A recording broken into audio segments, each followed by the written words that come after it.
Can you see it? Okay.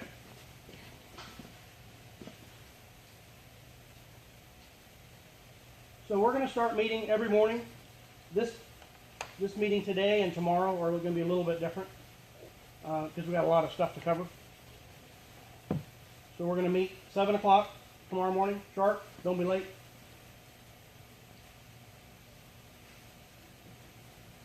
I don't know where Timberline's going to be a year from now and what it's going to look like, but it's going to be entirely different. And the basis of everything we do is going to be these 25 core principles that we're getting ready to talk about. And of these 25 principles, there's 3 core values, 2 core purposes, 10 core goals, and 10 core actions. These are going to be the things that we talk about every day and that control and determine how we operate and how we behave, how we run our business. Are we going to be quizzed on this later? You're not going to be quizzed on it, but, well, just watch. So the core values, they're the foundation of everything that we do. The purposes, it's why we exist, why we're here. The goals is how we're going to fulfill our purposes. And the actions are our daily efforts to implement our goals.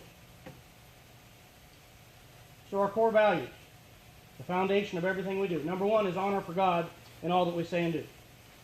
If you would be ashamed to say or do anything, if God was standing here right beside you and you could see him, then it's not the right thing to say or do. It's really simple to determine whether or not what you're doing or what you're saying is acceptable.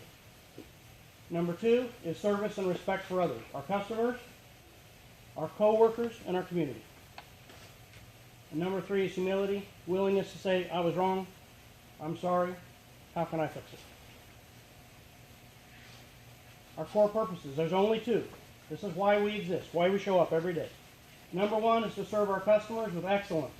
And we're going to do that by meeting their needs, by delivering superior service, quality, lead time, and value. If our customers are satisfied, we failed. We want people that are thrilled with the work that we've done for them. And our second purpose is to grow our people, that's all of us, through daily teaching and training that's directed toward improving our lives. Not just our lives here at work, but our lives outside of work.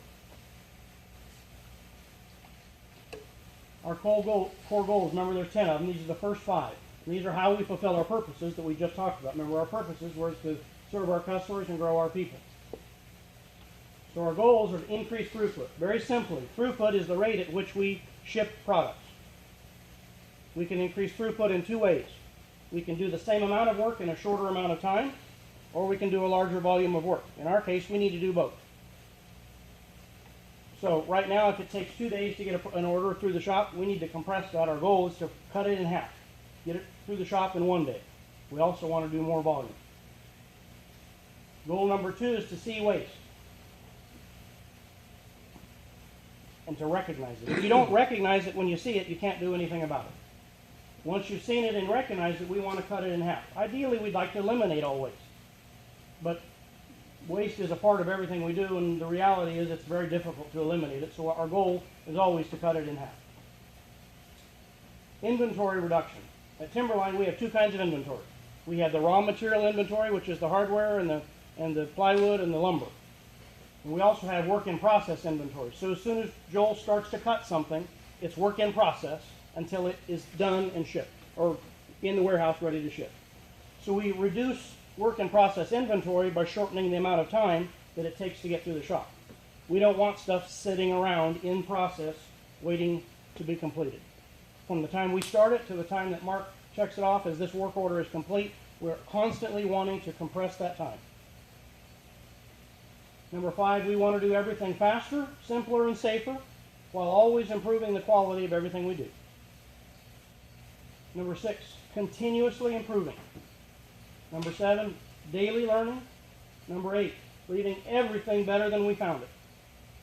Number 9, making the next person successful. So, Joel, your focus needs to be making the edge bander man successful. The edge bander man needs to be making your focus to make assembly successful. Finishing needs to be making the next person down the line successful. Instead of just taking things and passing them off and all the next guy will deal with it, we always want to be focusing on who's next and what can I do to improve their life. And number 10, we are all process engineers. So right now, we have different titles of that draftsman or engineer or CNC or operator. That's gone. Those are the things that we do. Our titles for every single one of us is process engineer. Our job is to improve the processes that each one of us is a part of. Teresa is part of a different set of processes than Jason is. You're part of a different set of processes than I am. Each one of us is supposed to be improving daily the processes that we are a part of. So the actions, which is how we're going to implement our goals. Remember, there were 10 goals. We have 10 actions. We're going to have a daily 3S.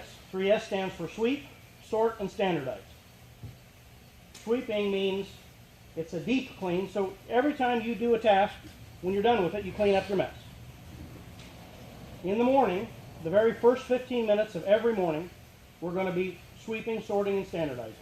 Everybody, everywhere. In the office, in the shop, doesn't matter what you're doing. You're cleaning up more than you normally would so that everything is spotless and spick and span and perfect. Sorting means we're going to go through our work areas and we're going to find all the stuff that's in our area that we don't need. If you don't use it on a daily basis, we're going to put it in a different pile than the daily basis. If you use it once in a while, once a month or so, then we're going to have to decide, okay, is that worth keeping here? And if we never use it, then it's going somewhere else entirely. We want to get rid of all extraneous stuff that we don't require. Sorting is what we just talked about, and standardizing means that we need to have standard operating procedures for everything that we do.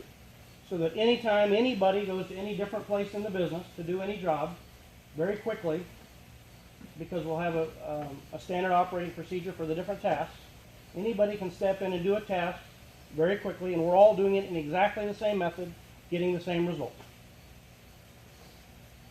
Daily 2S improvement. 2S stands for 2 seconds.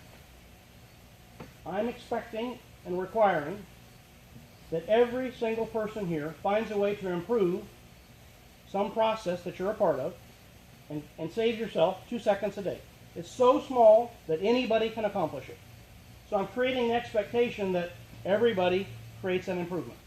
I'm going to inspect the expectation by, so I told you the first 15 minutes we're going to sweep and sort and standardize. The second 30 minutes, so from 7:15 to 7:45, you've got a half an hour to improve some part of your life. And in that half an hour, we're going to come around and we're going to say, okay, these are the things that you're doing, and we're reinforcing the expectation that we're checking to make sure that everybody's doing some kind of an improvement. Then we're going to have a daily meeting from 7:45 to 8 or however long it takes. Eliminating waste. Every time we get an opportunity, we're going to be cutting it down. We're always going to be watching for waste. Number 5 is to fix what bugs you. We all have things that every time you go to do them, whether it's at home or at work, man, it just irritates the snot out of you because you can't find the tool that you need, or you got to move 4 things to get to the one that you need. So when you run across those things, those are the things that you stop and fix. Number 6, we're going to hold each other accountable. I expect every single person here to hold me accountable and everybody else here if we're not living up to these 25 principles that are the foundation and the outline and the basis of everything we do. If there's a problem, go and see the problem. Let's not just stand around and gab about it. When you put your eyeballs on it, everything becomes clear. When you go look at a problem, we want to ask why 5 times. If you go see a problem and, for example, Jason and I are just looking at a door, one door out of 20 or 30 on the job that's stained way darker than all the others. It's going to have to be replaced. It's not enough to just say, okay, go make a new door. We want to say, okay, why is it too dark? And then we come up with an answer to that and we say, okay, well, why is that answer that answer? And then, well, why is that answer that answer? When you go down 5 times, typically, as a good rule of thumb, you've reached the core problem that's causing the result that you're seeing. If you just fix it, when you get there, all you're doing is fixing the symptom. And you're not solving the problem. You're going to have that problem again. By asking why 5 times, typically you've reached the core root cause of whatever you're dealing with, and now you can fix the problem so you won't have it again. Number 9, never satisfied, always improvement. Always room for improvement. So we're going to be in a constant state of change here. Nothing is sacred. Nothing is off limits. And just because we fix something and improve it doesn't mean that 2 days or 2 weeks or 2 years from now, we're not going to come back and fix it again and improve it again. We always want to be thinking, how can I make this better? And number 10, we're going to make before and after videos of the processes and the things that we're fixing. So if Joel comes to me and says, okay, this is what I'm dealing with and it's a mess and I need to fix it, we're going to make a video of the current state of affairs. Then he's going to do whatever he's going to do to fix his improvement on his 30 minutes of time, and it may be 30 minutes of time over 3 or 4 days. I don't know. And then we're going to make a video afterwards. Purpose of the videos is allow us all to see the improvements that are being made, and also over time to see this is where we were, this is where we started, this is where we're at now. It's one thing to say, oh, I kind of feel like we're improving. It's another entirely to be able to see with your eyeballs a documentation of, wow, it's really made a difference. There's a book called 2-Second Lean that's going to be required reading for all employees. Teresa will check it out to everybody. Everybody gets a month to read it. It's really simple reading. It's got lots of pictures, so even Mark can handle it. You already did. The bottom line of the book is that everything is a process of continuous improvement. Everything that you read in it, that's it. Continuous improvement and recognizing waste and eliminating waste. If we do those things, then our lives will change and things will get better. In the book, there are 8 deadly wastes that are talked about. Overproduction means we make too much of something. Then we have to transport it to store it in inventory. The inventory hides the defects, and then because we got defects and we got to fix them, we got to overprocess, which means we're working on it more than we should be, which means that we're wasting motion because we're going back and handling it again, which means that our customers are waiting, and we have 2 kinds of customers. We have internal customers, so the edge bander is your customer, Joel. Finishing department is the sanding department's customer. Assembly is everybody's customer. And then we have external customers, meaning whoever we're shipping to. So your customer is waiting while you're doing all this stuff. And then the biggest waste of all is our loss of employee potential. So historically in all businesses, employees, workers, are treated as worker bees. And you're hired for your hands and your body. Don't tell us what you think. We just want you to do what you're told. Your brains that God gave you are the most important thing and the most valuable tool that we have. And we need to be using your brains. And if you're busy dealing with the other 7 wastes, you can't be using your brains to make things better. There's a wage incentive attached to all this that everybody's entitled to, whether you're hourly or salaried, it doesn't matter. Once you read the 2-Second Lean, which you have to read in order to be employed here, at the end of each chapter there's some questions. I need you to write the answers to the questions on a piece of paper. Lets me know that you read it.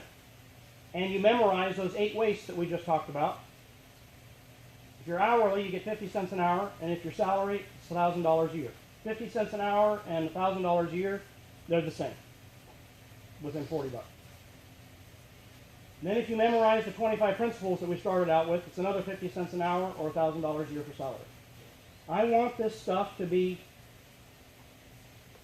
soaked in your brain, and this is the way that you think all day long, every day. That's what changes our lives, both here at Timberline and our lives outside of Timberline. Got some video.